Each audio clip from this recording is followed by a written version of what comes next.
Hello everyone, welcome to my channel. আজকে আমি আপনাদের করে দেখাবো ডিম সেদ্ধ না করেই অতি সহজে কি করে ডিমের কারি রান্না করা যায়। আমি এখানে 1 টেবিল স্পুন অয়েল অ্যাড করে দিলাম। আমি কিন্তু সব রান্নায় ভীষণ কম তেলে করি। এবার আমি এখানে অ্যাড করে দেব গোটা জিরে, শুকনো লঙ্কা আর তেজপাতা। হালকা করে ভেজে নেব। তারপরে অ্যাড করব 1 বাটি পেঁয়াজ কুচি আর 1 চামচ রসুন কুচি। এগুলো হালকা করে ভেজে নেব। হালকা ভাজা হয়ে গেলে আমি এখানে অ্যাড করব একটা টমেটো, আদা বাটা, জিরে ধনে পাউডার, হলুদ আর লবণ।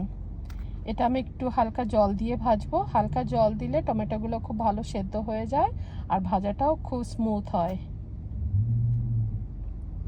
জলটা ফুটে গেছে। এবার আমি এখানে অ্যাড করে দেব টক দই। আপনাদের এগ কারি খেতে ইচ্ছে করছে কিন্তু ডিম সেদ্ধ করার টাইম নেই, এই রেসিপিটা অবশ্যই বাড়িতে করে দেখবেন। অ্যাড করে দিলাম গরম মশলা। এবার জল শুকোনোর পালা। এই রেসিপিটা একদম নর্মাল এগ কারির মতনই হয় কিন্তু ভীষণ কুইক রেসিপি। জল অলমোস্ট শুকিয়ে গেছে। এবার আমি এখানে অ্যাড করে দেব red chili powder. Red chili powder আপনাদের স্পাইসি লেভেল অনুযায়ী আপনারা অ্যাড করবেন। জল অলমোস্ট শুকিয়ে গেছে, মশলা কষা হয়ে গেছে। এবার এখানে আমি 1.5 কাপের মতো জল অ্যাড করে দিলাম। এবার এটা ফুটিয়ে নেব।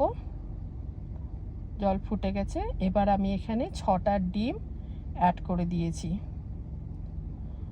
ডিম আপনাদের পরিমাণ মতো আপনারা দেবেন। আপনারা যদি বেশি অ্যাড করতে চান বেশিও অ্যাড করতে পারেন। আমি এখানে 6টা ডিম দিয়েছি।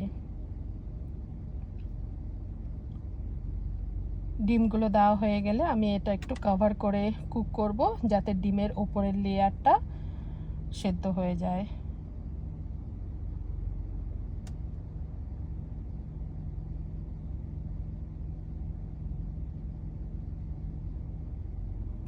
এবার লঙ্কা মিশিয়ে দিলাম, গ্রিন চিলি আপনাদের স্পাইসি লেভেল অনুযায়ী মেশাবেন।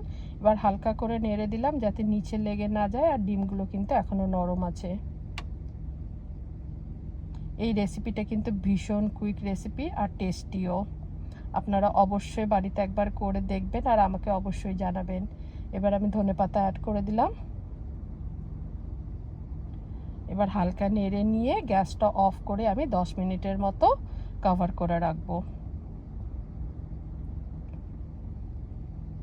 এবার আমার egg curry ready to serve.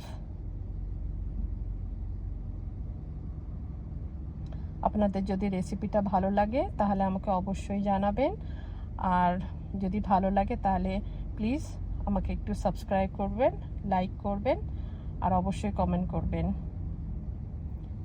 Thank you for watching. আবার ফিরে আসবো অন্য কোনো ভিডিও নিয়ে। টাটা।